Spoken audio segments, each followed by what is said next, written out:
think I'd make a scene. She's just messing with you. I know you would. If you were going to, you would stay for the whole thing. I still might.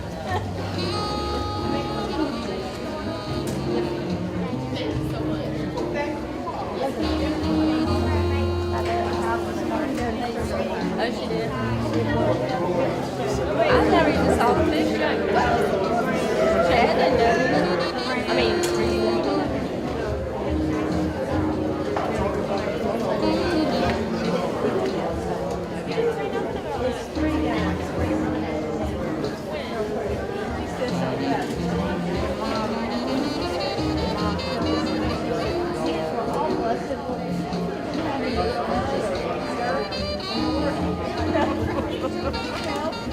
well, that's right.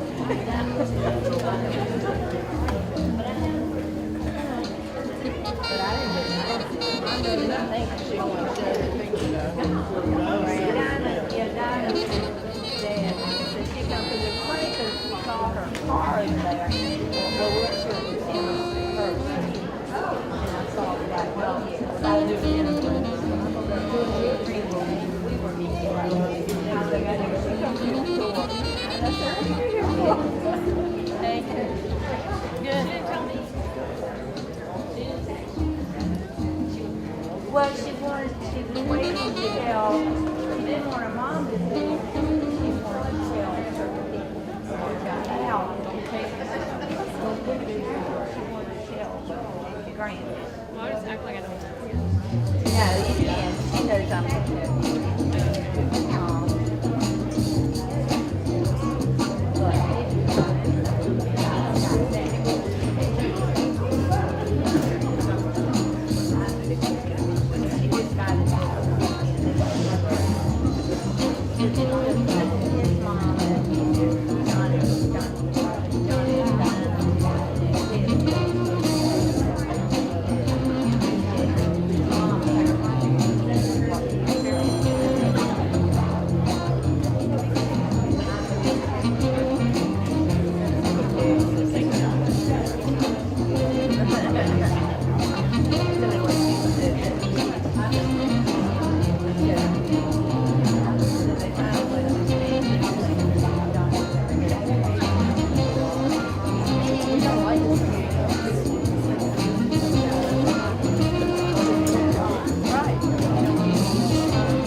Wonder where you were. I was going to talk a lot of stuff to you if you weren't here.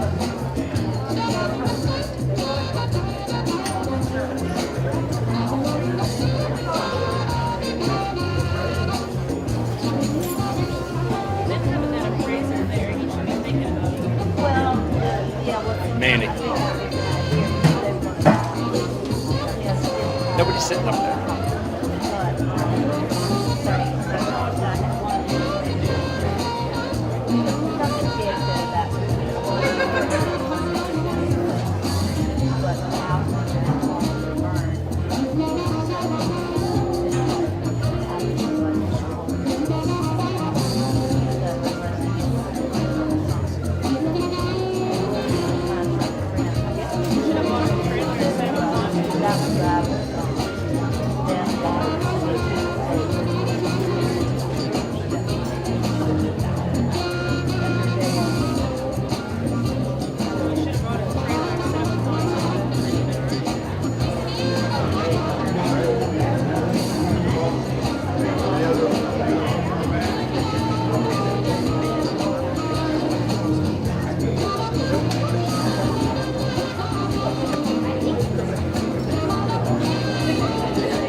Are you on the local board or on the foundation?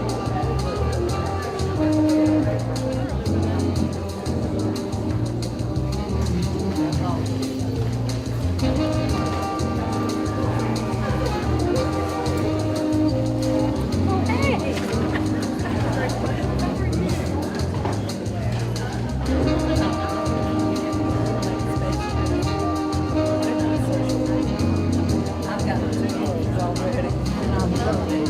I have some oh, I don't know.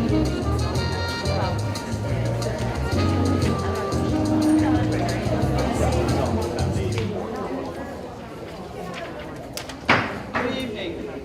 The time is a little after 7. It is 7:03 p.m. And I would like to call to order the Monday, February 12th, 2023 meeting of the Southampton County School Board. We have 7 of our 8 appointed members present, so we do have a quorum. The first item on the agenda is the approval of the agenda. I would like to add an item under the informational items. Under information items section, I would like to add an H, and that would be information, proactive safety measures. But under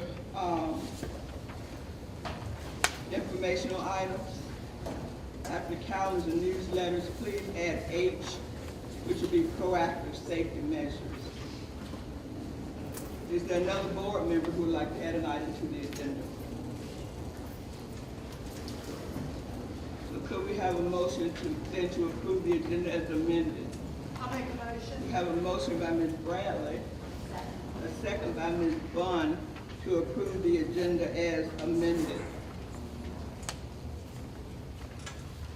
The next item on the agenda is the approval of the minutes. The minutes of our January 9th meeting were included in our board packets. Are there any corrections to the minutes from the January 9th meeting? Madam Chair, I make this motion to accept the minutes. Have a motion by Mr. Smith, a second by Ms. Lane. Any discussion on the motion? All in favor, please say aye. Aye. Any opposed? Thank you. One of our One item on the agenda that we look forward to each month is the Superintendent's Student of the Month recognitions. So Dr. Shannon, would you please do the Student of the Month recognitions? Sure. Good evening, everyone. It gives me great pleasure to have our building principals recognize our Students of the Month. These students have displayed excellence and kindness within our schools and our community. I'm incredibly proud of these students, and I am sure that they will continue to be champions for kindness and academic excellence within our school and our community. We will now ask our principals to come forward and recognize the Students of the Month for their schools. Mrs. Natasha Rose.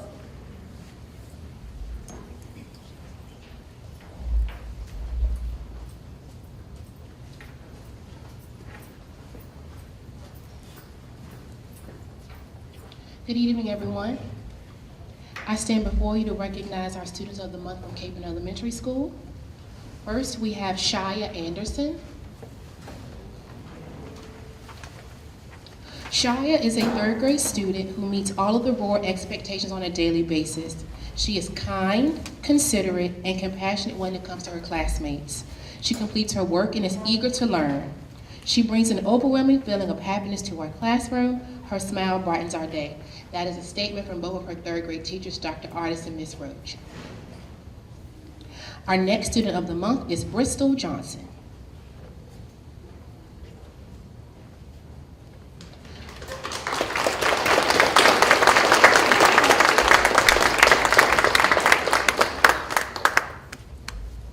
Bristol is a second grader at CES. She has maintained principal's list thus far in this academic year.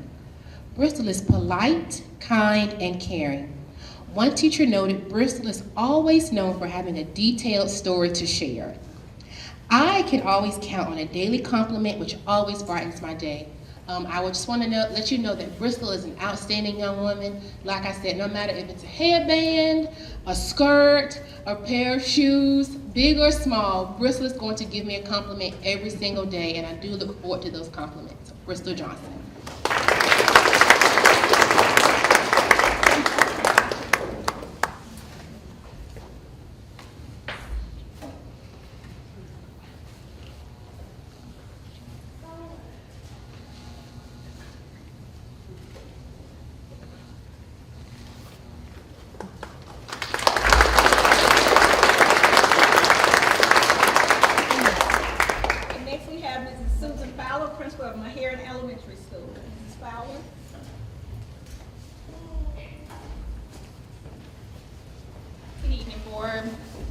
On behalf of Meharon Elementary School, we had our teachers to nominate our students, Superintendent Student of the Month, and I'm excited to recognize a 5th grader this year, Mr. Carter Early. So Carter, come on up.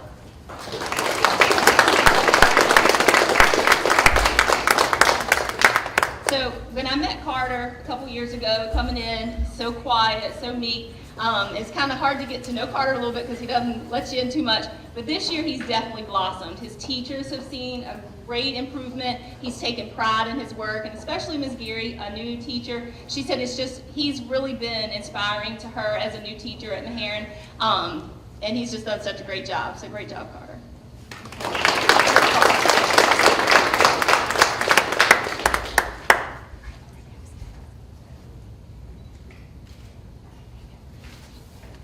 Our second student is one that you have met before, and I'm pleased to reintroduce you to her, Ms. Lennox Bryant. Come on up, Lennox.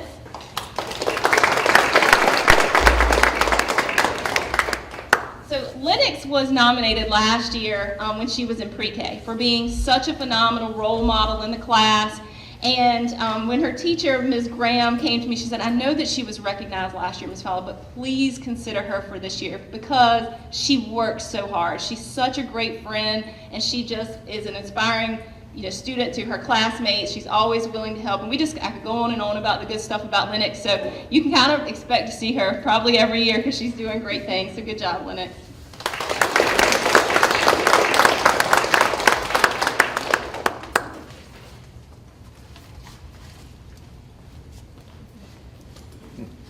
Next we have Mrs. Susan Melby, principal of Nottoway Elementary School.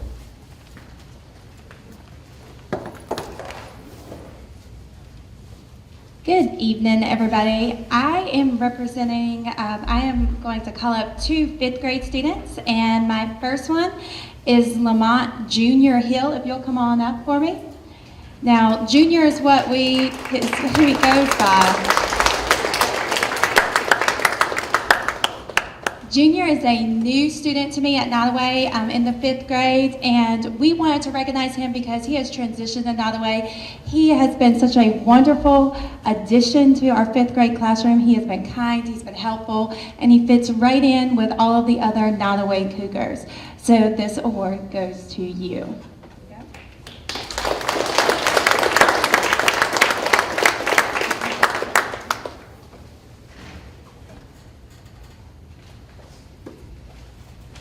And my second one is Miss Aaliyah Uzzle. Come on up, Miss Aaliyah.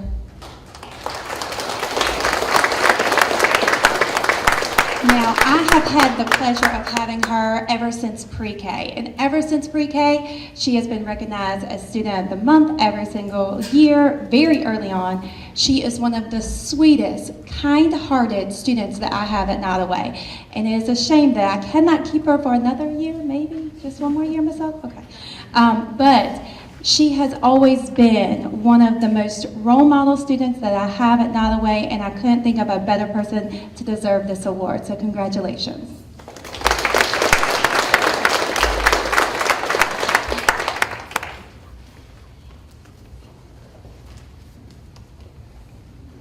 Next we have Mrs. Tammy Rayleigh and Mrs. Keisha Wofford, principals of Riverdale Elementary School.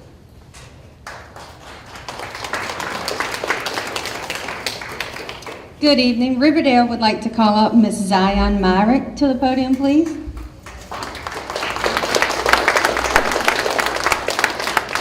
Zion is a fourth grader at Riverdale that exemplifies the characteristics of a model student. She has maintained honor roll, participates in the Camp 25 and Down the Middle athletic associations. She's always willing to help others and does all of this with a smile on her face, as you saw as she walked up. Despite facing a great loss in her life when her dad passed away, she continues to shine bright and rises above all. We are so proud of you, Zion. Congratulations.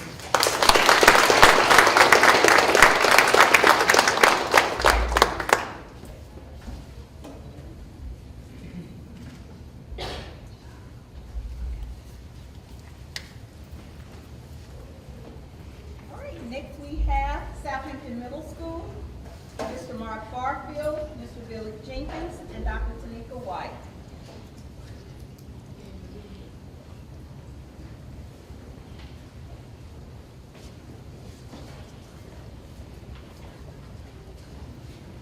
Good evening, everyone. Tonight, we wanted to stop for a second and just recognize two sixth graders that are always, Dr. White, how are you doing? Do you need anything? Is there anything that I can do for you? And I just wanted to honor them and just recognize them for saying thank you, because it's nice that you check on the old lady just to see how I'm doing. And those two students are, can I say it like I say it in school? Duke!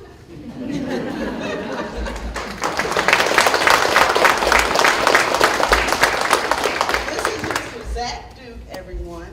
And then there's my baby. I hope she's here. My Reese. Come on down, Miss Howard.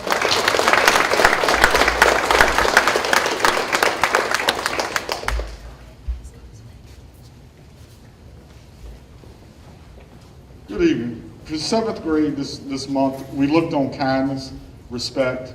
The first student I would like to call out is one of the ones in seventh grade that makes you smile every morning, speaks as soon as he comes through the door, always polite, yes sir, no sir, does anything you ask. And that student is Mr. Wayne Fetro.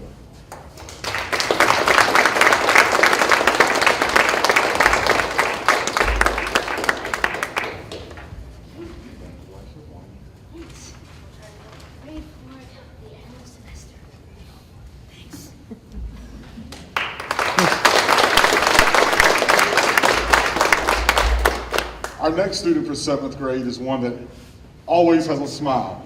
No matter what's going on during the day, you see her in the hallway, she's smiling, she's having a good time. Her grades are her grades are perfect. She does everything she needs to do to be a success at Southampton Middle School, and that's Miss Noah Jiggins.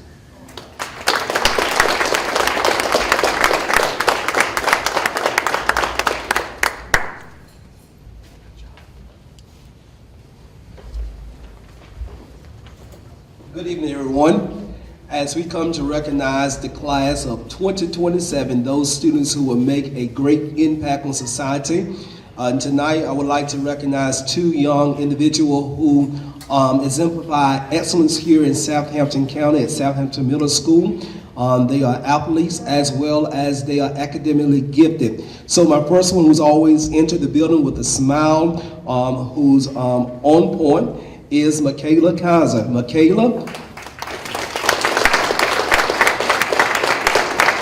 Michaela's always smiling. She's an athlete as well as she's academically gifted. We are proud to have her as on our team.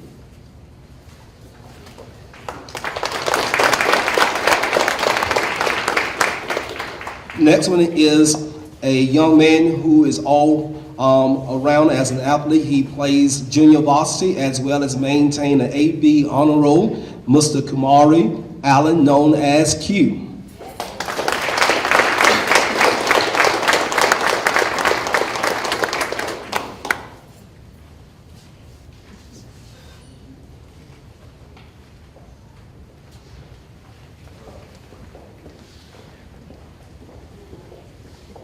All right, next we have Dr. Michelle Blunt, principal of Southampton High School. Dr. Blunt. Good evening, everyone. It gives me great pleasure to recognize two members of the class of 2023. The first student is Jason Owen.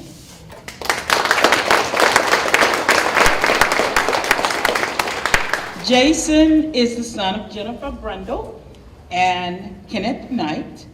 He is a member of the National Honor Society and enjoys playing soccer. He's also a member of our cross-country team and was honored as Rookie of the Year in 2021. He plans to be a professional firefighter and is currently a member of the Cortland Volunteer Fire Department. He takes pride in helping and caring for others, and he plans on serving his community after graduation. Jason is polite and a very respectful young man who is always willing to lend a hand. Congratulations, Jason.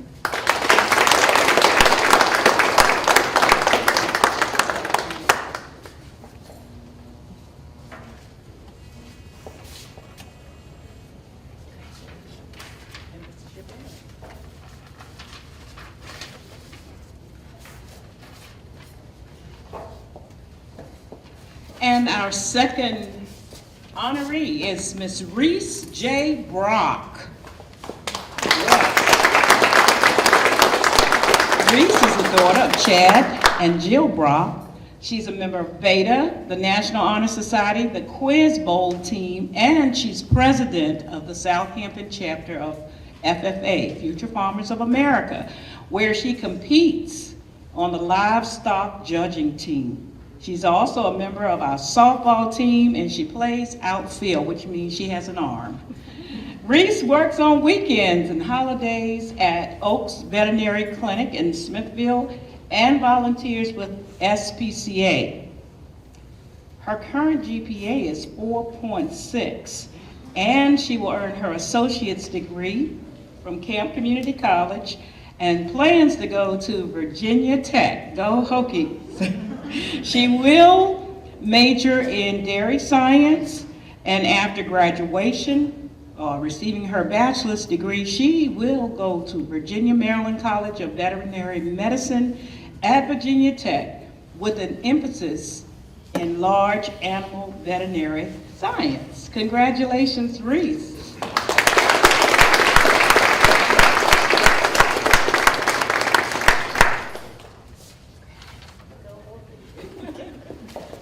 Thank you. On behalf of the entire Southampton County School Board, I do want to congratulate all the students, and I want to thank you parents for sharing your students with us. We enjoy celebrating success here in Southampton County Public Schools. Now, parents and students, you're welcome to stay for the rest of our meeting, but we're going to take about a 2 or 3 minute pause in case you want to leave now and continue with homework or your evening activities. So if you wish to leave now, we're going to take a break so that you can do so, but if you want to stay, I invite you to stay. Good job. Thank you. Aren't you proud? Good job, buddy. Thank you. You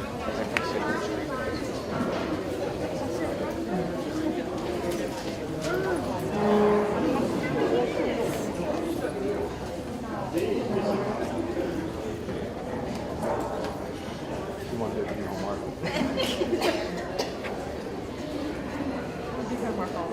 I don't know.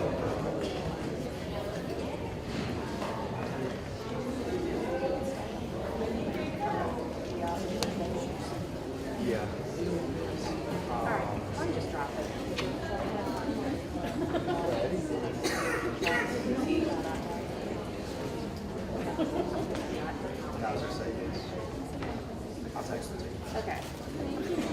Okay, so we will continue. So the next recognitions are for the Southampton County Public Schools Employee of the Month, so Dr. Shannon. Yes, now we'd like to celebrate our outstanding employees. Mr. Grant from the Department of Human Resources will come to the podium and make those presentations.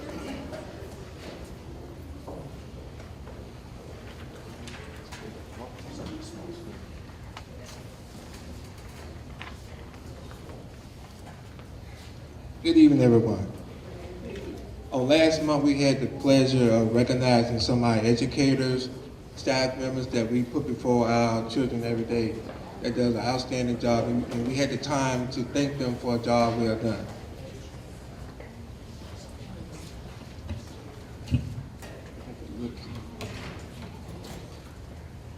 For the month of November, from Cape and Elementary School, we had Ms. Sheila Roach, third grade teacher, Ms. Gladys Fisher Pope, paraprofessional, Cape and Elementary School.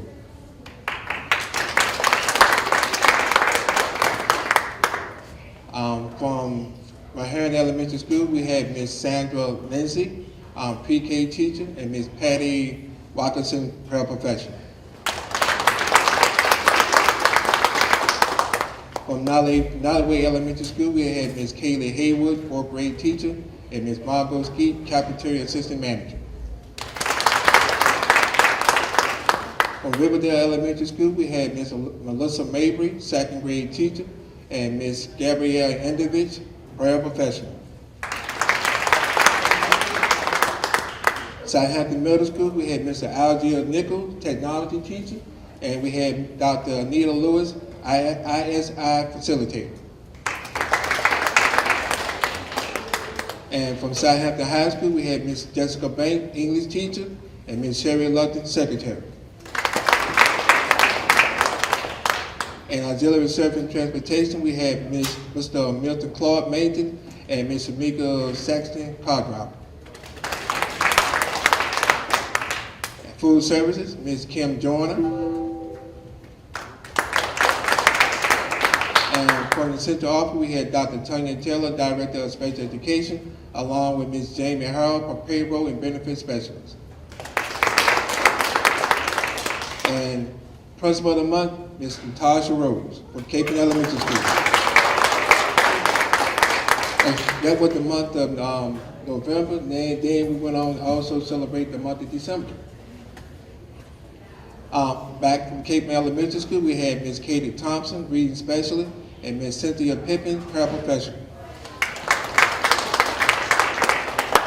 Mahern Elementary School, Ms. Mary Winningham, reading specialist, and Mr. Jaquan Grant, custodian.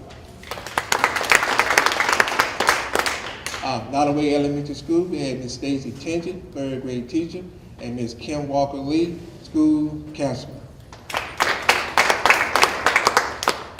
From Riverdale Elementary School, we had Ms. Katie Kitchen, kindergarten teacher, and Ms. Amy Jijic, bookkeeper. Southampton Middle School, we had Ms. Jamie Elliott, sixth grade language arts teacher, and Ms. Katie Perez Ortigo, custodian. Southampton High School, we had Ms. Alice Hill, English teacher, and Ms. Sandra Borkin, custodian. Auxiliary Service and Transportation, Ms. Tracy Dollarhide, Title I secretary, and Ms. Sharon Gardner, car driver. Food service, we had Ms. Tiffany White. And from the assistant office, we had Mr. Jeffrey Floyd, food service supervisor, and Ms. Teresa Ely, transportation secretary. And where would we be without these two principals of the month, Ms. Tammy Rayleigh and Ms. Kissy Wofford from Riverdale Elementary School. And like I said, we want to thank these individuals for their dedication to our students at Southampton Public School. Thank you.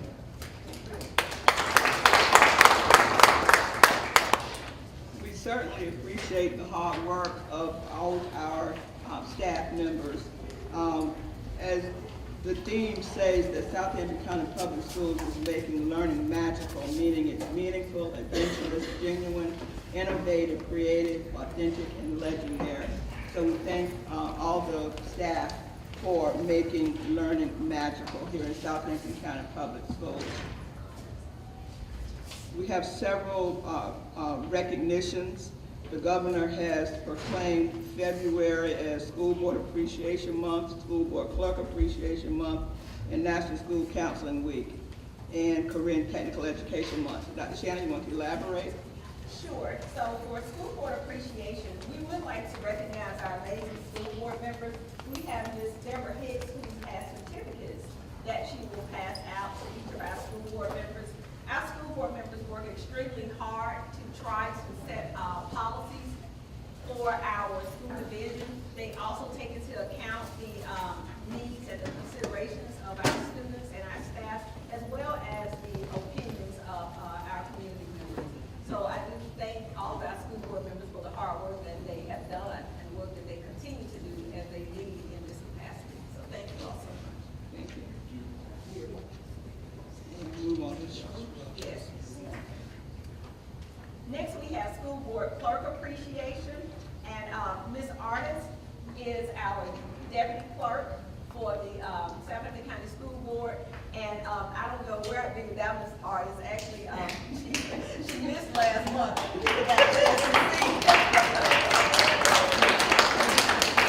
So we are so grateful for the work that Ms. Artist does, and I just want to thank you for all that you have done and all that you continue to do for the school board as well as being superintendent. So thank you so much.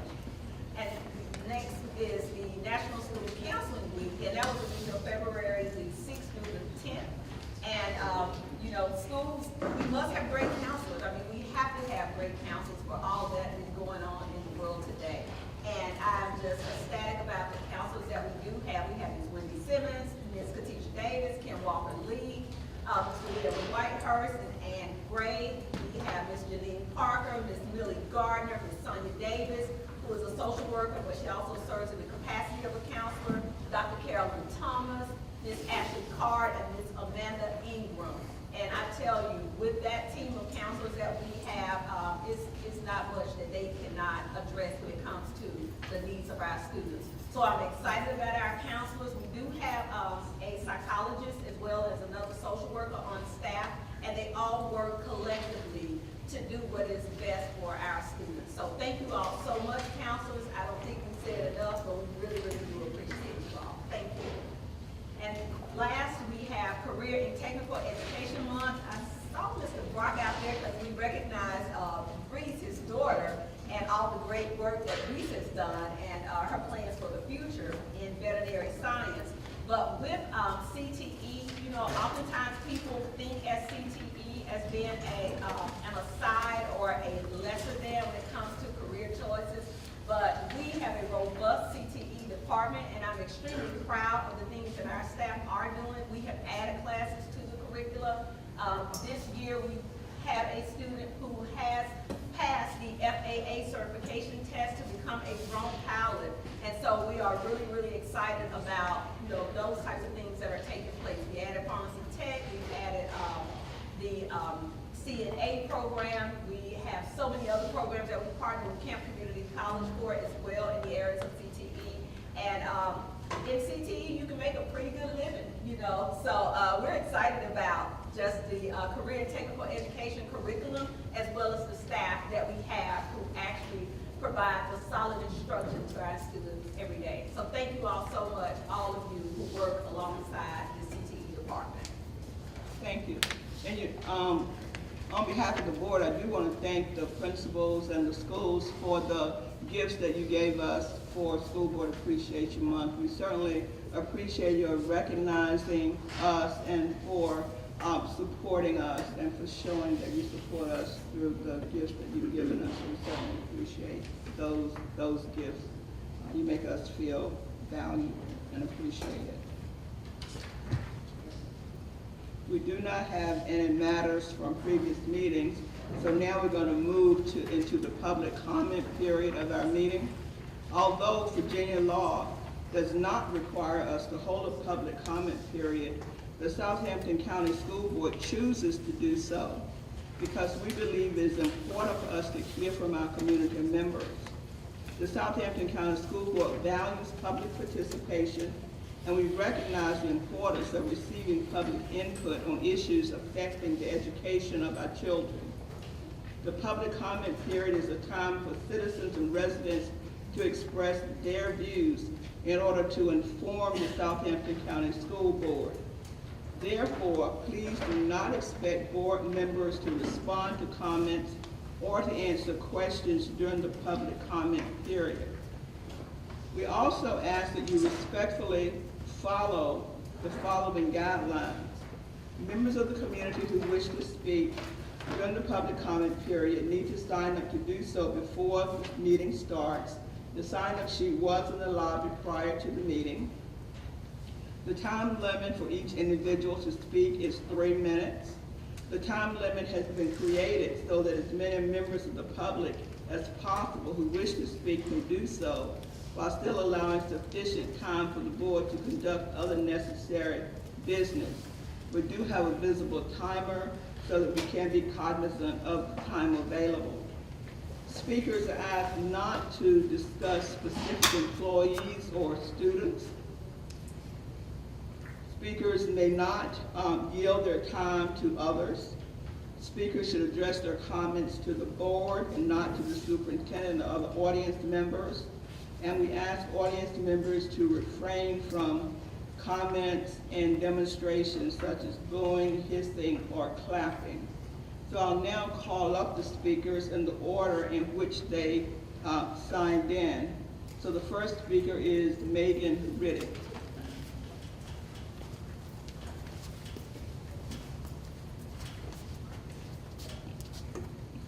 I am here today to speak on an issue that happened at Meharon Elementary a few weeks ago. Not so much about the incident itself, but how things have been handled since. As some of you know, a live rifle cartridge was found on an elementary school bus. The student who brought the rifle cartridge has since come forward, and the event itself was found as harmless.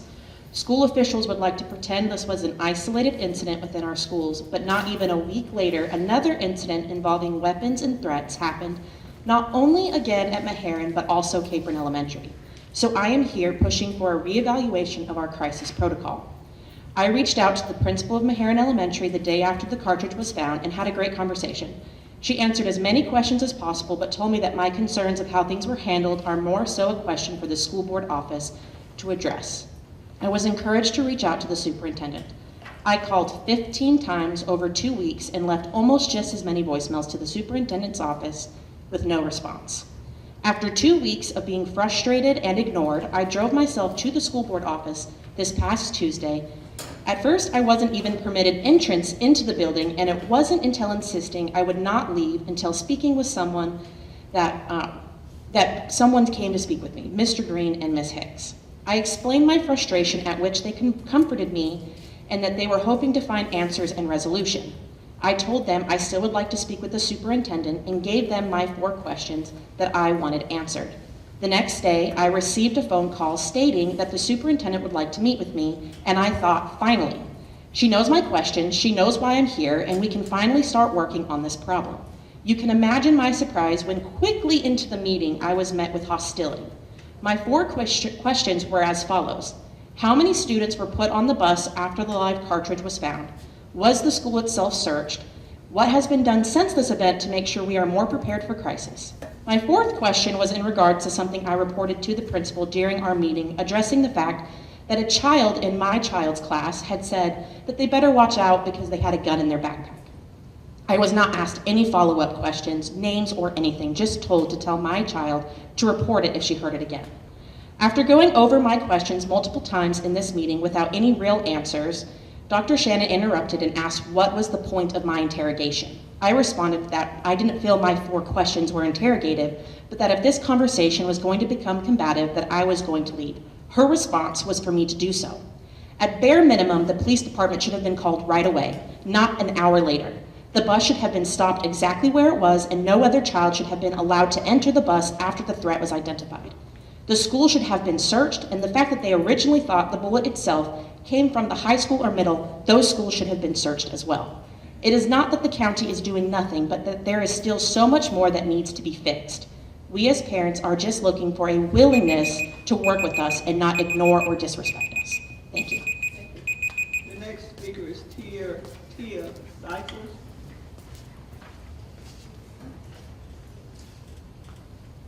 Hello. I am a grandmother of 2 children at the middle school. And recently I was made aware that there are 4 videos circling on Facebook of the children in the school brawling. And I don't mean minor fights, I mean out and out brawls. It looks like gang fighting. I'm concerned about the safety of the children at the school. I know that some of this has been addressed, and I appreciate what it has been done, but I wanted to make you aware that bullying at the middle school is at an all-time high. I have had my grandchildren bullied. I'm not saying my grandchildren are angels, but I feel like it's not being adequately addressed. So I would like to ask that there be more of a presence of the school board at the school to address these issues.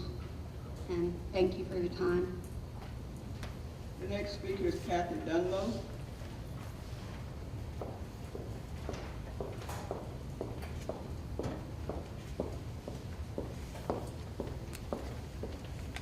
Good evening, my name is Kathy Dunlow. I am the parent of 2 students here at Southampton High School. Carolyn Kinney, Taylor Phillips, Laura Ellsworth, Tracy Brown, Alicia Johnston, Jennifer Dravobus, Christina Parsons, Melissa Andre, Doris Riddick, April Marie Simple, April Griffith, Bernetta Willoughby, Danielle Owen, Lauren Harper, Excuse me. Samuel Stevenson. Excuse me, is there a reason that you're calling specific names? I am. Okay. Mark Davis, Darian Bell, Rebecca Lewis, Jennifer Warren, Jenna Lowe, Ian Ray, Alicia Taylor, Ashton Biggs, Diane Farrakey. We cannot discuss personnel and student affairs in open session. Paul Jackson, Tobias Hill, Kiana Reed. So, but please do not call any additional names. There are 40 names on this list. They are all public information. They are all documented on the school board. They are all documented on the school board's website. Those are 40 names, 40 employees of this school system that have quit this school system in the last 6 months between June and December of this past year. That is 40 members of this division. 24 of them are teachers. 24 teachers that have left this division. And it is time that this division recognize it. Earlier in the year, we have talked about how this was a national problem. It was a national teacher shortage. There was an article published February the 3rd that said, quite honestly, the opposite. That this is a Southampton County school problem. We are ranked #1 in the state for losing our teachers. We went from 5.64% in October of 2021 to 20.83% in October of 2022.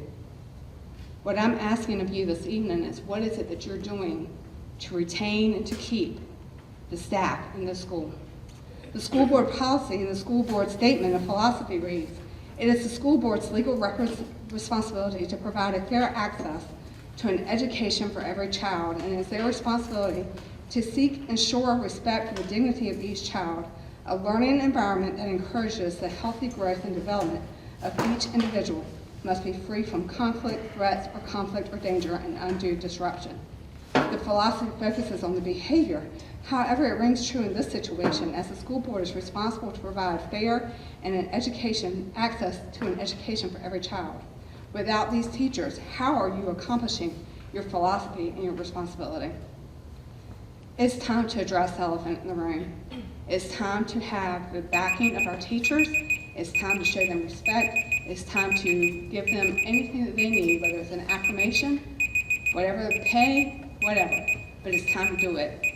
And then we look at the budget, and there's an increased budget for one individual specifically. How is that fair to the 40 people that have left this system? Take that into consideration when you go to consider the budget. The next speaker is Mandy Hall.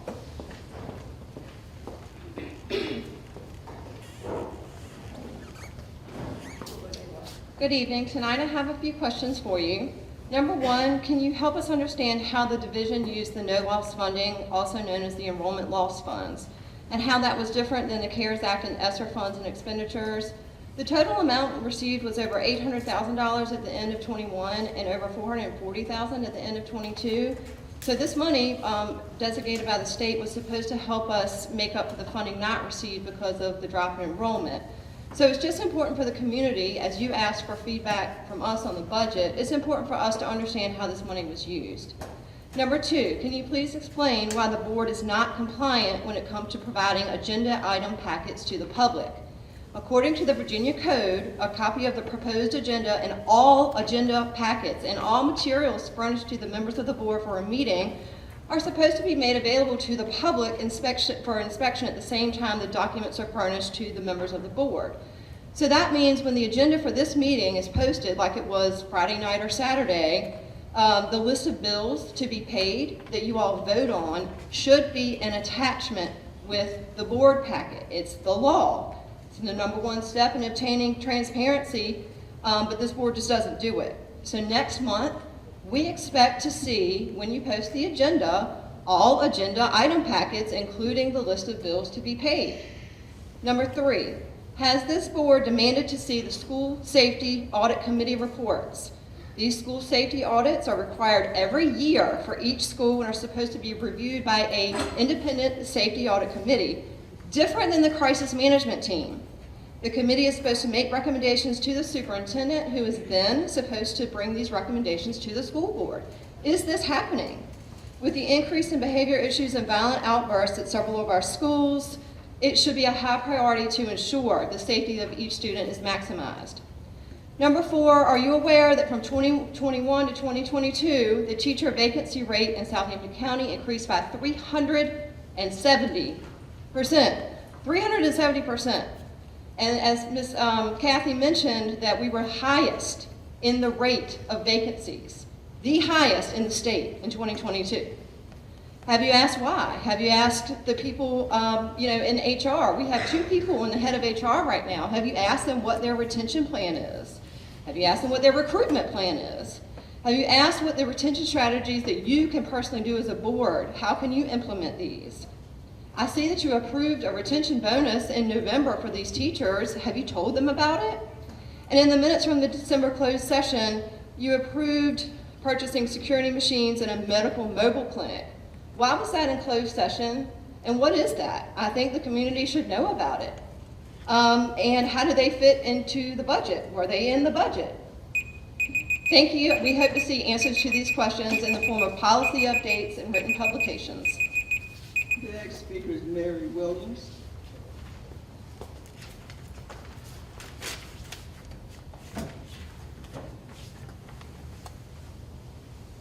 Is that correct? Mary Williams.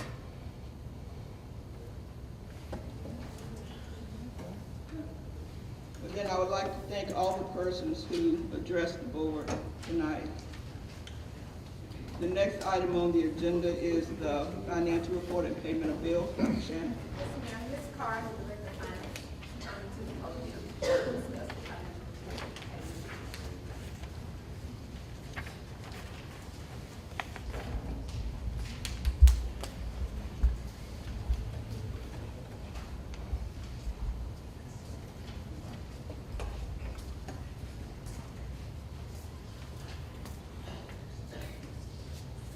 Good evening, all present tonight. If I could bring your attention to the preliminary expenditure report for the month of January. If you'll notice, the local operating budget for the current fiscal year is at $37,224,840. Our actual expenditures through January 31st totaled $17,765,50.63. This leaves us a balance of $19,459,789.71. Please note that as of the date of this report, 47.72% has been expended from the operating budget. The January bill list has been attached to the agenda for the board's approval tonight. Are there any questions? Any questions for Ms. Carr? Make a motion that we pay the bills. We have a motion by Mr. Smith, a second by Mr. Scott, to pay the bills as presented. Any discussion on the motion? All in favor, please say aye. Aye. Any opposed? Thank you. We have several use of facility requests. Dr. Shannon? Yes, the first is Miss Carol Fox. She's with the Contemporary School of Dance, and she's requesting to utilize Southampton High School Auditorium May 19th. And she will charge $4 for parents, $10 for others for admission. And the time of rental is 5:30 to 8:30 on Friday for rehearsal. And the actual event is that Saturday. We just approve all the methods. Okay, all right. And the fee for the Contemporary School of Dance is $101.50 if she's a 501c3 and not charging fees, or it's $1,015 if she does charge fees. All right.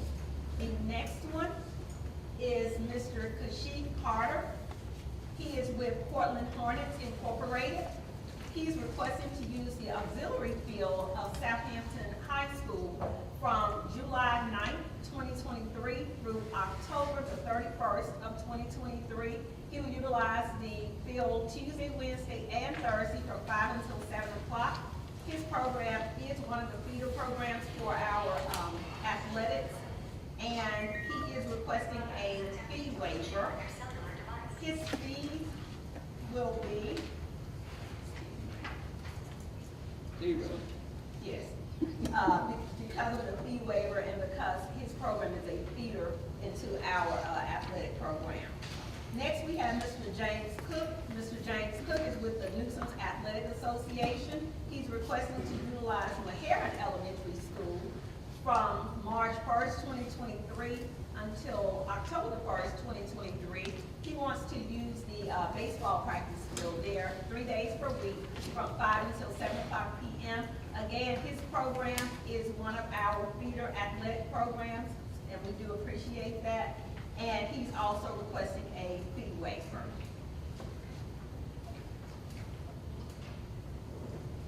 That's all of them, yes. Okay. That's it. Thank you. Any questions by any facility request? It does look like Ms. Fox checked fee waiver as well on her form, Ms. Carol Fox. And she indicated on her form that the money that she raises will go to the Southampton High School Beta Club or SGA for fundraising. Well, two things. I thought that at an earlier meeting, we agreed that people using outdoor facilities, like it was an athletic field or something, that we would approve fee waivers for those. I don't remember discussion about fee waivers for buildings. Any thoughts about that or any? I think you're correct in that. We talked about it in the athletics, that we would do fee waivers because it was just outdoor use. It didn't involve staff, and they are feeder programs for our athletics. So my thinking then is that the fee waiver for Ms. Fox does not fit our category for granting fee waivers. But do we have a motion, though, to approve the facility use request?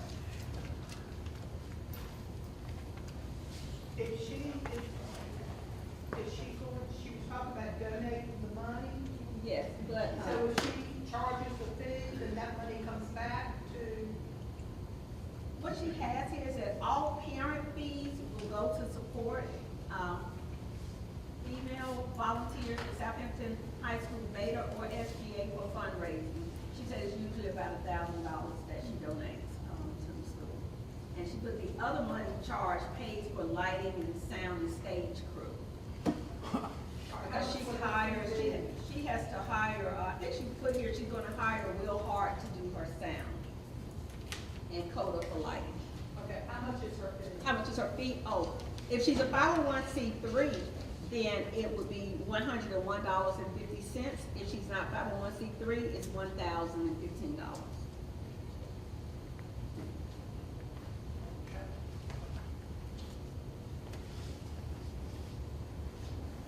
And the 501c is nonprofit. nonprofit. Jesus Christ.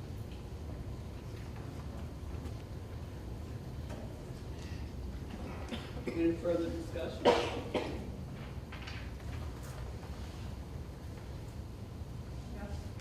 So a motion to approve the facility use request. So be it. I have a motion by Mr. Smith, a second by Mr. Scott, to approve the use of facility request that Dr. Shannon just informed us of. The next item on the agenda is an overnight field trip request, an FFA trip. The students are going to Virginia Tech. They're leaving on 2/23, they're returning on 2/25, and they're going to participate in the Stockman's Livestock Judging competition. There will be 8 students going. They are requesting a bus, and they will have 2 chaperones for the 4 students.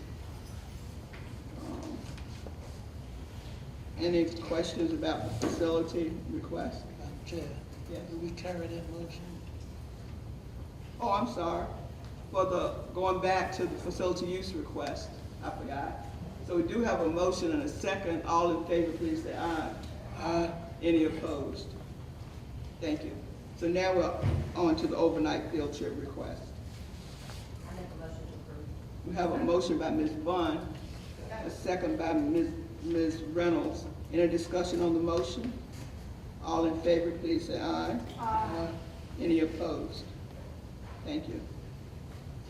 Now we're down to informational items, and the first informational item is the instructional report. Dr. Shannon? Yes, ma'am. Mrs. Kelly Gillette will give the instructional report. She's going to talk about the January professional development opportunities that we have for our staff, room transformations, updates to the comprehensive literacy plan, the balanced assessment plan, and alternative assessments, as well as tutoring. Good evening. It's nice to be with you tonight. I do have the February instructional report for you. And Dr. Shannon already talked about some of our topics, so I want to jump right in. We had professional development for our staff on January 30th and 31st. All teachers completed 2 workshops from TTAC, which is the Training and Technical Assistance Center, and they partner, William & Mary partners with the VDOE for that information. CTE, we had implementing workplace readiness skills, and we had all the CTE classes, teachers in there with Mr. Brock and myself. We also had Streaming 3 professional development with Linda Drake. We had reading with literacy teachers in K through 3, doing small group instruction and word study. The reading specialist and Ms. Dole conducted this professional development. We also had Code to the Future integrated to our professional development, and Andrea Campbell from Code to the Future facilitated this professional development. They also had data reviews. They looked at the student data by question and growth data from the winter assessment SOLs, and that was by Ms. Bode.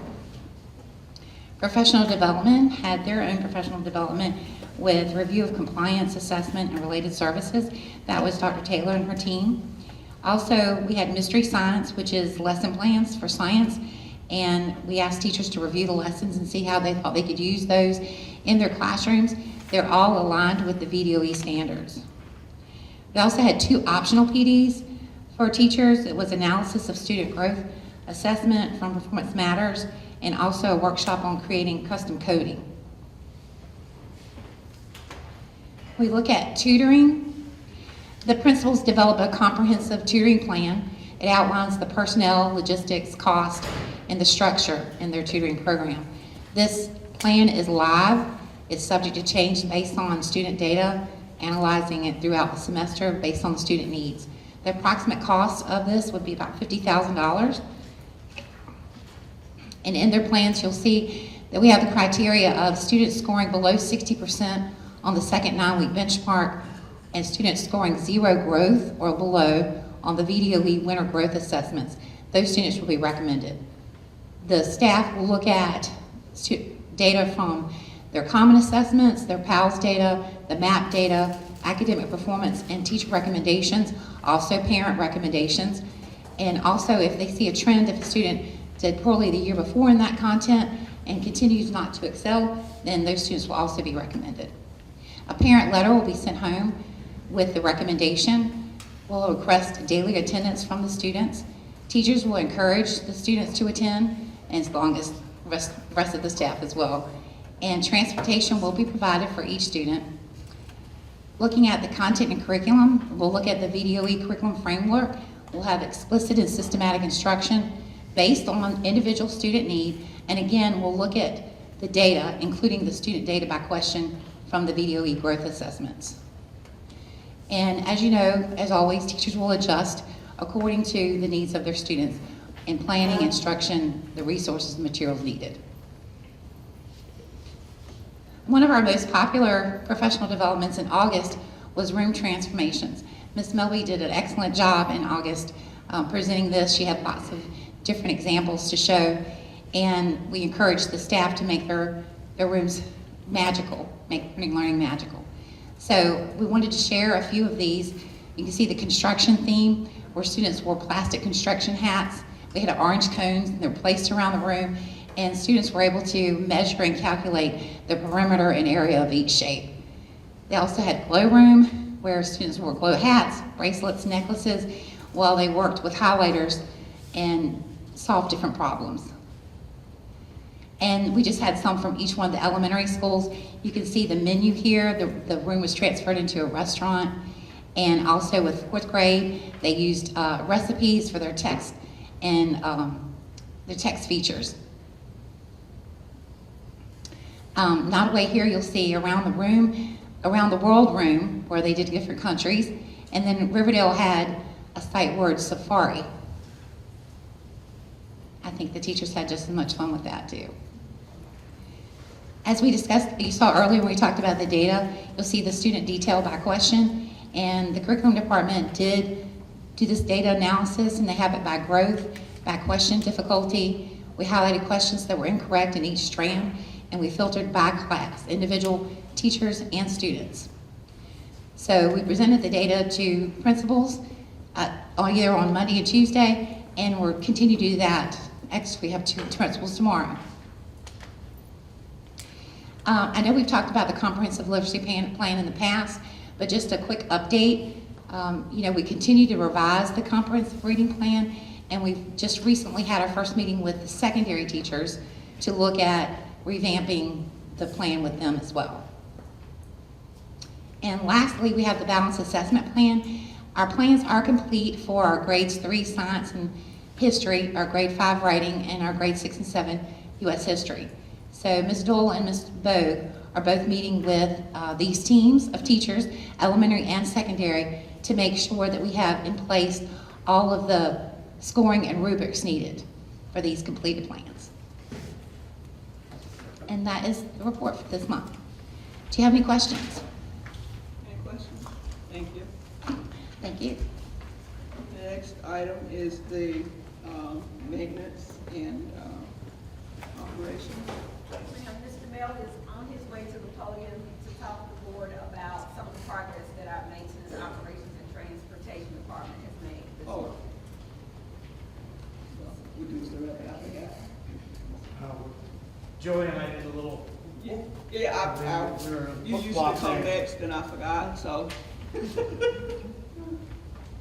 No problem. Good evening, Madam Chair and Board. Going over some maintenance operations pieces from the last month. The rebuild has begun at Meharon. It was a lot more drywall get cut out than what we had anticipated at the first rendition of going through, so that our crew went back, put up some temporary pieces that allowed our kids to get back to the classrooms and use those spaces until the permanent fixes are taking place. The contractors say it's about 8 to 10 total working days to get it to the point where they can get it to paint. So, because it had to go in those two rooms all the way from insulation down to the drop ceiling, and then on all the places throughout the building where they cut those drywall pieces out.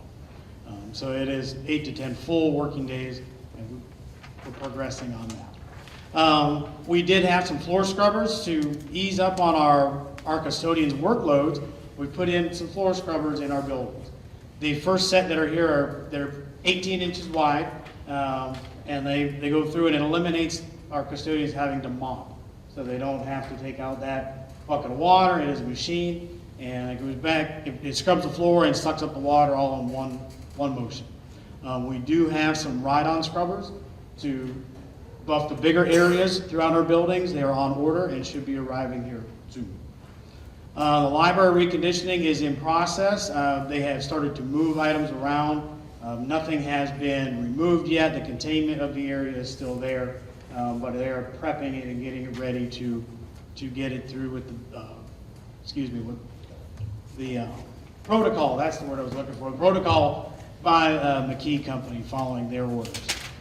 Yes, ma'am. On the library, so what are they using as a library? Or do they have somewhere that they can go and get books or do whatever they need? They have Ms. Hart stationed in an office in the hallway, and she's been able to do minimal things there. But I think the principal would probably have a better answer for you on that, but I can definitely get back to you. Okay, and any idea when this is going to be completed? This was a tough thing to get them in there and get them going because it's the same crew doing Meharon, but they are moving and getting it going, and hopefully it'll be a couple weeks to get this done because they have to follow that protocol with going through and doing a HEPA vacuum of the entire library. Then it's the wipe down with the antimicrobial for all the surfaces. Then it is the HEPA vacuuming of the carpeting, antimicrobial scrubbing, shampooing out, HEPA vacuuming again, along with the entire walls, ceiling, everything. Okay, all right, thank you. Yes, ma'am. Edulog installation of GPS equipment. This has been something I've been working with Edulog for a while on, and it's been a little bit frustrating to get them on the same page as us. But they are finalizing to get their crew here to get those final pieces on our new buses so that we're able to track all of our buses, and then we'll be able to put the tablets on, and it has just been a process. And but we're getting them there, and so that we will have all of our buses on that tracker fleet. Electric buses now and in the future, our 2 electric buses are they were on the road, and we had a couple of component issues. One bus is back, is coming back tomorrow. The other one is a part where it was in the shifting column, and the mechanic at Sunny Merriman told me Friday that it is on national back order. So they are waiting for that. So quick couple weeks, and then we had that. But on the other side of it, we were included with Sunny Merriman and Dominion on another round of grant applications. They put in their initial application to the Environmental Protection Agency with the government again, and so that's the next part will be the full application coming up in April. Drivers, we had 2 new applicants again this month. We're continuing to train, test them when we can. Mr. Griffin was telling me about they're having to move some testing locations, so we're working with that between Chesterfield, Petersburg, and Chesapeake. And again, if anybody knows anybody that can drive, Send them on down. When it came to maintenance parts throughout the buildings this month, had a lot go on with, longer month. Down in the vote tech, the girls' bathroom, and took care of the stall in there. We had no heat in the greenhouse. We traced it back into the new housing for the electrical units with the breakers for the football field. And they ended up finding that it was a bad wire within that housing that caused it to trip. So that has been repaired. We installed new paper towels and soap dispensers, and the egg shop sink was not draining. We took care of all those issues. The trailer door at Capron had to be repaired where it was not latching correctly. Throughout the building, we adjusted various rooms with their temperatures. The girls' bathroom lights and the boys' bathroom toilet seat were both taken care of. And then at Nottoway, we had an issue with the boilers. So we thought it was the boilers not kicking on. Had our folks there, boilers were on. Next day, same thing. So we sent in a company to check it out. Boilers are working. Next day, same problem. Sent the company back out there. Now we found a valve that was not pushing the water. So they put a Band-Aid fix on it for a day, got the pump back up, or new pump installed. Temperatures are back to where they need to be. All right, at the middle school, beginning of the year, they switched a principal's office and the nurse's station, so we removed the sink from what is now the the principal's office and put it in the nurse's station. We replaced or repaired, 2 urinals in the upstairs boys' bathroom. Took care of a door that wouldn't work. Urinal by the cafeteria was not working. We took care of that.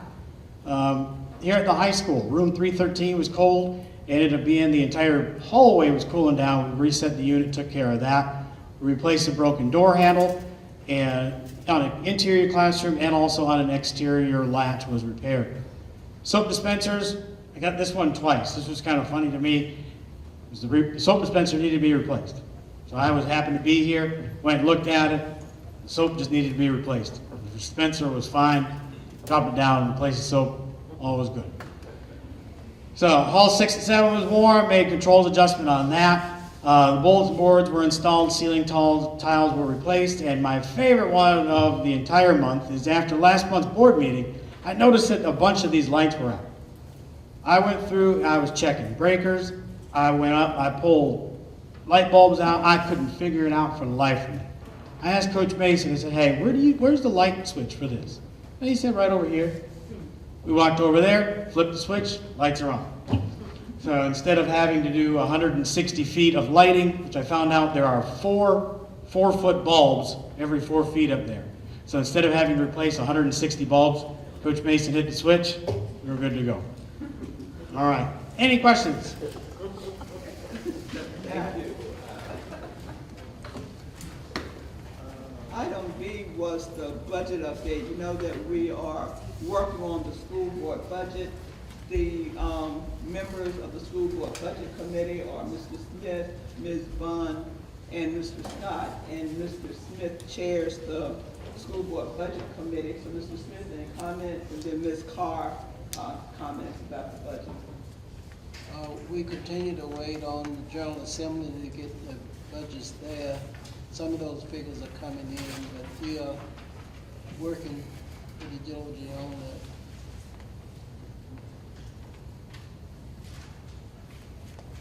Earlier tonight, Ms. Carr is coming. Earlier tonight, we had a budget work session, and the public hearing is going to be March 6th at 6 o'clock. Ms. Carr? Yes, ma'am. Just a reminder that Governor Youngkin did present his amendments on December the 16th to the current biennial 2022-24 budget. The House and the Senate have both passed budget amendments this past Thursday. So now the House and the Senate will negotiate a revised budget to send to the General Assembly for approval. Once approved by the General Assembly, the revised budget will then be sent to Governor Youngkin, who has the authority to amend or veto budget items and return the amended budget to the General Assembly. Southampton County School Board's initial draft budget was presented tonight to the full board at 6 o'clock p.m. The next budget meeting is scheduled for February 27th at 6:00 p.m. with several members from the Board of Supervisors. We will share our proposed budget and receive feedback and hopefully some local revenue projections. The public hearing will be held at 6:00 p.m. on March the 6th before the scheduled budget work session at 7:00 p.m. that same evening. So the actual budget is scheduled to be approved by the school board at its regular meeting on March the 13th. The February 27th, is that a full board meeting? No. Okay, that's just The the liaison. committee with the, okay. The liaison meeting. The Yes, we liaison have- meeting, the Board of Supervisors will send it's 2 or 3 of its members, and they will meet with our budget committee. So it's not a full board meeting. Okay. It's the budget committee. Okay. Any other questions? Any other questions?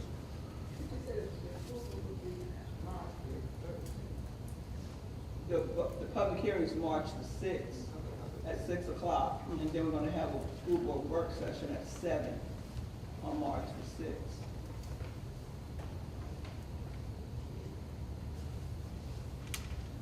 Okay, thank you. Thank you. The BSBA Regional Forum is April the 24th, and Dr. Shannon will make sure that our students' artwork gets to that forum. The student enrollment information was in your packet, so student enrollment and student teacher attendance. So Dr. Shannon, do you want to say anything?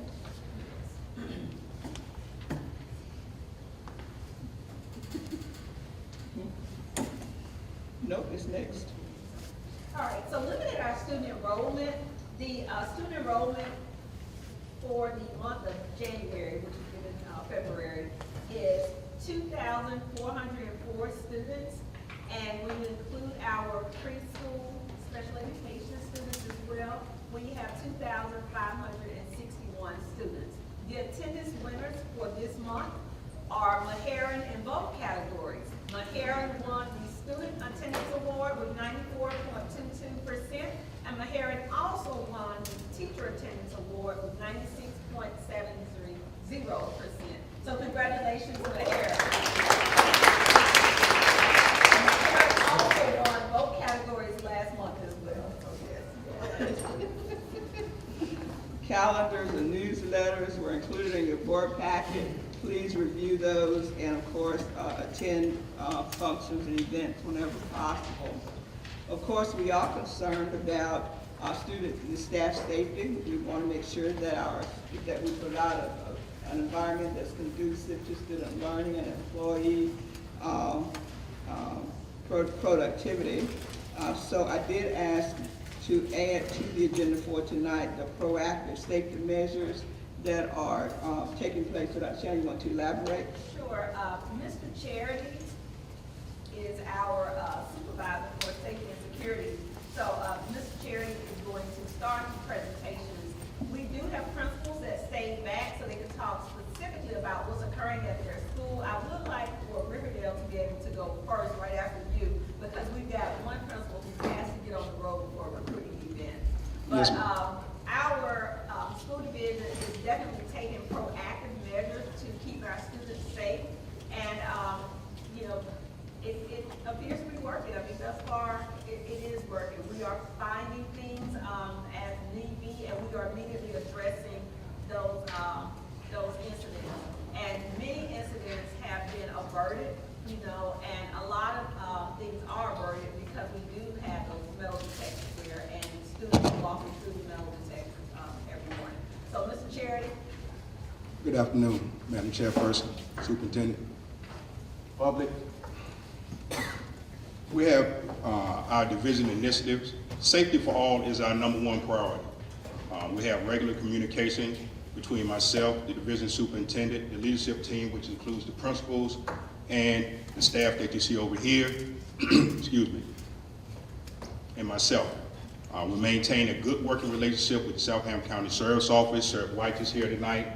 We also do training with them. We've had training at this school and the middle school for alerts, and also SWAT team training here for any potential events that may happen. We hope they don't, but we are prepared if they do.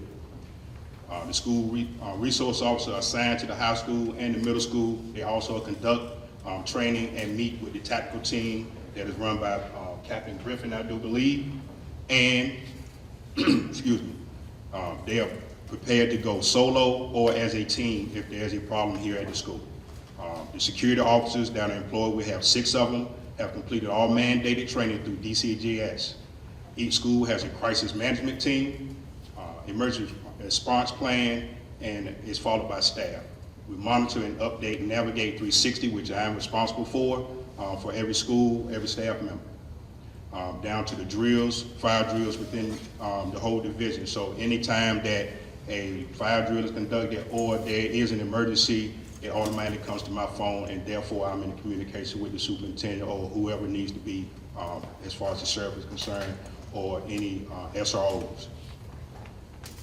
We continually research and purchase new safety equipment, which has been done, and I'm working on that now. We have training on Wednesday for the new equipment that just came in. We ensure all key cards and access points with video equipment, cameras are properly working. I work with Mr. Hatch on that, and he's been very helpful with me getting the key cards, making sure that they work for new staff members and the staff members who need them, and also the cameras. If we have one out, we get it right back up, and so we're able to monitor our students as need be. Initial walkthrough for the school safety inspection checklist that has to be done every 3 years. Myself and Deputy Bowden have conducted that already, the initial, and we'll go back and finish that up probably in April and give our findings to the superintendent and the board. We will implement a digital mapping program to assist with emergencies on school ground, federal, state, and local emergency services. We have access to this assistance and assist with coordination. That walkthrough is about a 5 or 6 hour walkthrough, and that will be conducted on March the 1st. They will come in, scan the building, write down plans, and it will be put into a digital map format, and it'll be gridded out, and it'll be given to any federal, state, or local emergency entity that they will be able to coordinate. It will go to the sheriffs. I talked to Sheriff White about this. It will go to their 911 dispatch center also, so they can tell officers if there's a spot within the county that they need to go to as far as the school is concerned. They can give them their exact location by grid. So that will be, all schools in Virginia will have to go to that. We're just ahead of the curve right now. And also the safety and security of training while communicating with other divisions. I used to referee high school basketball and college basketball, so I've had the opportunity to go up and down this great, coast of ours. And each state I go to, I manage to talk to a principal, an administrator, or a school security person. Florida, Georgia, North Carolina, South Carolina, and we're all doing the same thing. Some similar little differences here and there, but we glean ideas off each other. We have a good relationship with other agencies within the state, other school divisions within the state that we also glean ideas off of, and we bounce ideas back and forth off each other. So we are proactive in the things that we do. And that concludes my presentation for safety and security of Southampton County Public Schools. So Riverdale is next.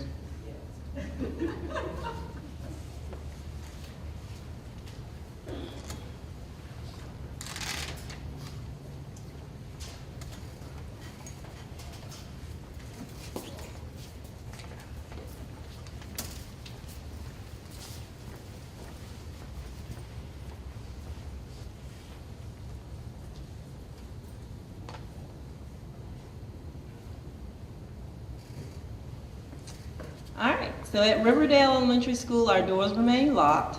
All employees use their badges to enter the building. Buses drop off in the front of the building, and car drop off is in the rear of the building during the morning. And several people are on duty with radios, and it's flipped in the afternoons. Recently, Southampton County Public Schools Safety Supervisor that you just heard from reports to Riverdale in the mornings. Parents and visitors buzz in, and our secretaries or the school security officer will ask questions and allow them to enter the front foyer and meet them there to assist them further.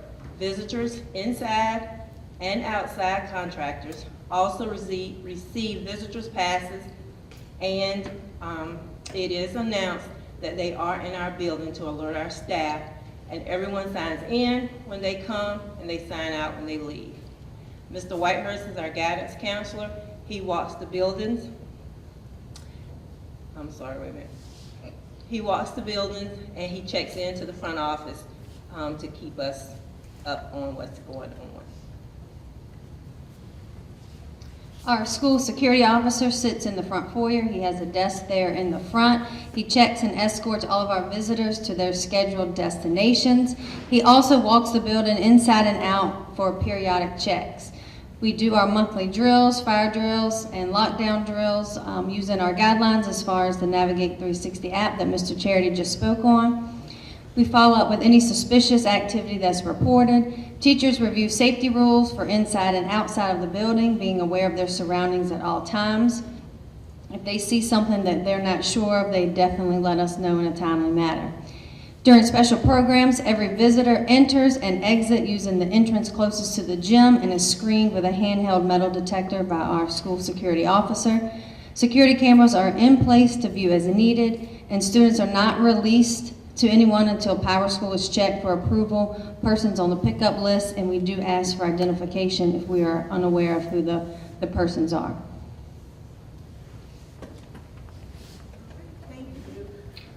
And the other principals will also talk a little bit about what occurs at their building. We have Ms. Rose Capron.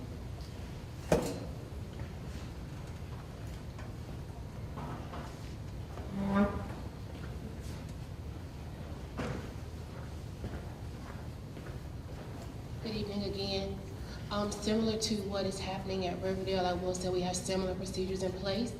All exterior doors, including modular classroom doors, remain locked during the day.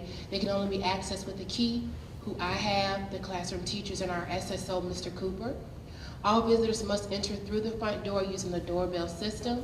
Security cameras are monitored by the front office staff throughout the day, so our secretary has that up, and I also have that up in my office. I can see all exterior doors and all hallway movement throughout the day. Our SSO conducts routine checks of the interior and exterior of the building, including the modular classrooms, and is stationed in the entry hallway for increased visibility. And I will say that I'm very grateful for our SSO. He is very instrumental in the security of the school, but he also has a good rapport with our staff and students. I just wanted to say that. Walkie-talkies are used when needed for immediate communication on campus. Remaining in constant contact with the division safety and security supervisor, Mr. Charity. Using Navigate 360 during safety drills and rear ward drills in accordance with all federal, state, and SPS policies. The CES arrival and dismissal team remains constant to ensure students are released to the correct families, and also to ensure that students arrive and leave campus on day. So those same faces, you'll see them in the morning and in the afternoon, again, to be sure that we recognize who is going home with what child. And I would also like to add, for any of the events that we do have in our school, our SSO and that same arrival and dismissal team are positioned in the front of the building to be sure that families are entering and exiting that one door, and that we are watching kids go in hand with their family members. Thank you.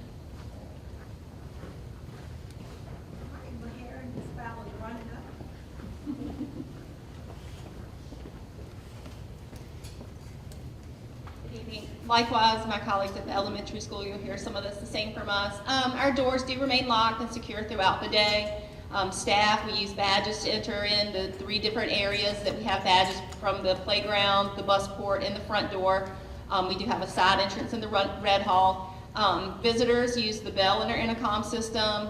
It brings into the school secretary, Ms. Joyner, and they announce the reason for the visit. And either they're there to pick up a child, they stay in the lobby, or come into the office with that to be known. Our school security officer, Mr. Woodley, is on staff, and he's stationed at a desk in the front lobby. And then he kind of directs our visitors to the office or where they need to go. Visitors requesting to enter the building beyond the lobby do have to be scanned by the handheld metal detecting wand. All visitors and guests, including the contractors, sign in. Our school security cameras are monitored in the front office by myself, a school security officer, and Ms. Jordan throughout the day. The school security officer makes his regular walkthroughs inside the building and does rounds outside to secure the premises. In a couple instances, we've had, stray animals come up, and we've had to secure the building based on, having that kind of happen out in the country. But we do follow state and federal guidelines for conducting our fire, intruder, and weather emergencies. This does include the use of Navigate 360. We are in constant contact with Mr. Charity through all events. I didn't mention on here, but we do use a walkie-talkie system to communicate if our classes are outside, if we do have an emergency, for them to come in and do it that way. Thank you. All right, now the way.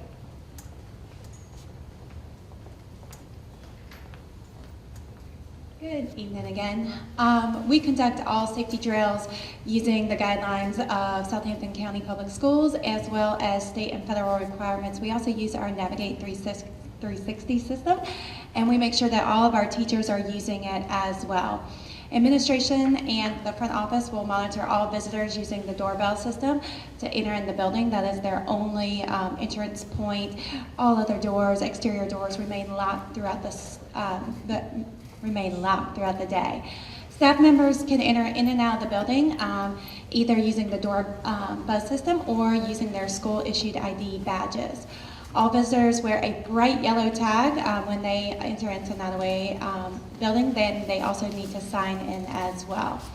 Our security resource officer has been a tremendous help at Nottoway, and we are grateful for her. She is visible in the main lobby and also in the main office to help monitor any situation. She assists with arrival and dismissal security. She does rounds every hour, and we have talked about a detailed security checklist that she completes on the hour. Our security officer also makes sure that all exterior doors are locked and remain locked throughout her security checks. She assists with any disciplinary issues and helps walk students and if there are any visitors to and from the located areas. We are in constant contact with Mr. Charity in the school board office as any safety issues may arise. Security cameras are monitored by myself. We also have a school-wide crisis management team. We will also meet with the staff about different situations, and we will also debrief about situations that have happened to make sure that we handle them in the best manner. We also use our walkie-talkie systems throughout the whole entire building to make sure that we have quick and efficient communication.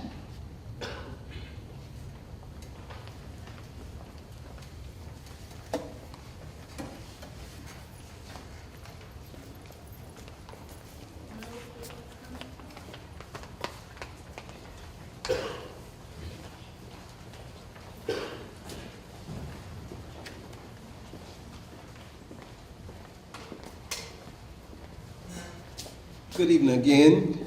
For Southampton Middle School, we stagger on dismissal to ensure that we dismiss at 2:25, so we allow our car riders to exit the building first, and then 6th, 7th, 8th graders. And we try to make sure that all of our students are on the bus before the high school dismissed to avoid any incidents. All students and visitors go through the metal detectors and the bags are checked. Security guard is stationed at the front door, and periodically throughout the day, he walks through the building and then he goes outside and checks the outside buildings as well as the athletic complex. Our officers monitor the hallway and bathroom as well as administration. The school resource officer, administrators, and council attend all grade level lunches. Administration monitor hallway and classroom throughout the day. Staff monitor hallways between classes as well as bathrooms. Staff monitor the parking lot and bus lot. All safety drills are conducted. All visitors wear a visitor badge. We adhere to the student code of conduct. Administration monitor the security cameras, and then we perform the threat assessment as needed, and we are in the process of initiating a no bully campaign. And last but not least, Southampton High School. Dr. Blunt?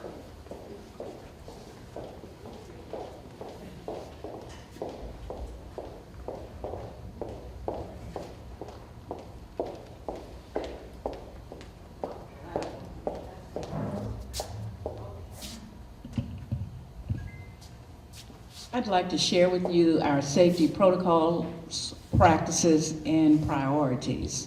Staff members are assigned specific duties. This includes inside the building as well as outside of the building. Example, the student parking lot, parent drop-offs, student entries, guest entries, the commons area, hallways, restrooms, transition between classes, exterior doors, also afternoon dismissals, the bus ramp, and also we escort students from the mobile units to and from the main building, and also our after-school and extracurricular activities are monitored. Next slide, please. Our platforms for communication and safety include Navigate 360, Remind, Schoology email, PA system, debriefing, central office communication, superintendent's email, robocalls. We do have a collaborative partnership with the Southampton County Sheriff's Department, Fire and Rescue. Next slide. In terms of our entrance or our entries, the front entry uses, we screen using the Garrett metal detectors. Suspicious items are retrieved and addressed by the administrator and our SRO officer. Directions for entrance during regular school hours and after-school events are posted.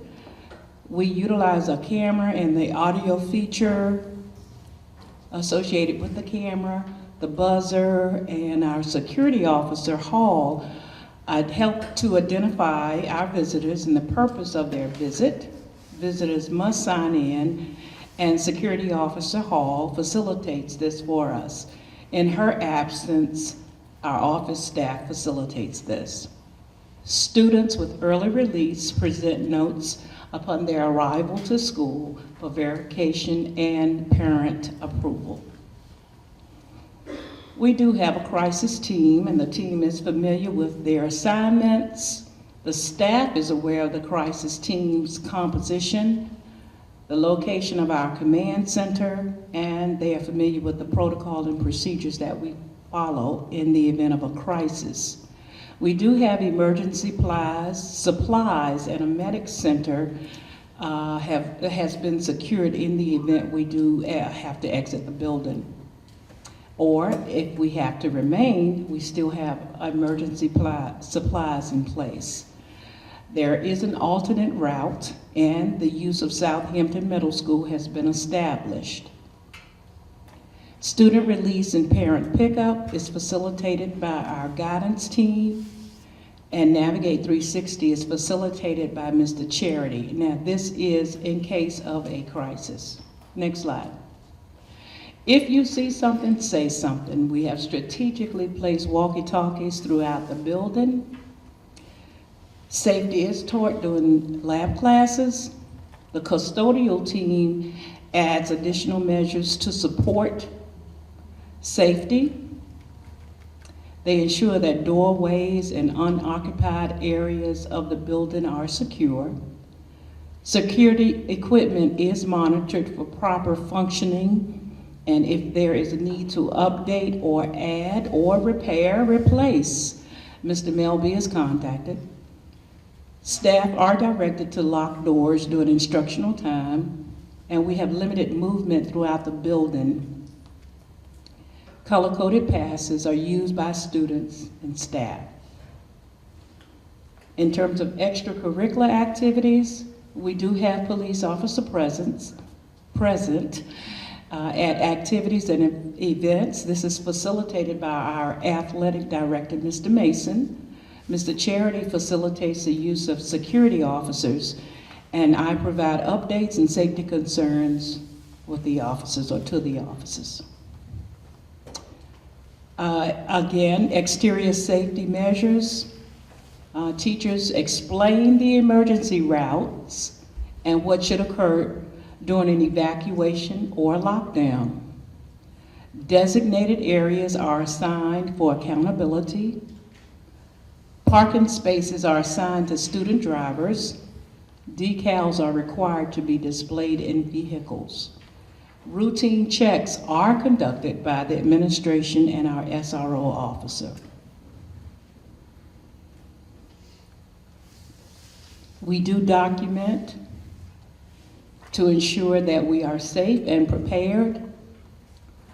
Routine safety drills are conducted and recorded to ensure compliance. Again, walkie-talkies are strategically assigned to staff throughout the building. Again, we reiterate lab safety in our classes. We commend our custodial team for adding an added layer of support in terms of safety. And again, we want to applaud staff members for keeping us abreast in terms of equipment functioning properly. If there is a need to activate Navigate 360, Mr. Charity provides follow-up and feedback to ensure that all staff members are using Navigate 360 to account for our students. This concludes our presentation. Thank you. The next item on the agenda is the update from Appomattox Regional Government School. Ms. Lane? Pardon me? Okay, so no meeting, okay. So pursuant to section 2.2-3711A1 and 2 of the Virginia Freedom of Information Act, the board, upon a motion and a second, will convene in a closed session to consider the following: personnel appointments, resignations, retirements, and compensation, intra-district student transfer requests, out-of-district student transfer requests, and student discipline matters. After the closed session, the board will return to this area to take any necessary actions on the matters discussed in closed session. So do we have such a motion? I'll make a motion. We have a motion by Ms. Bradley, a second by Mr. Scott. Any discussion on the motion? All in favor, please say aye. Aye. Any opposed? So we will convene in the teachers' lounge to conduct the closed session portion of our meeting.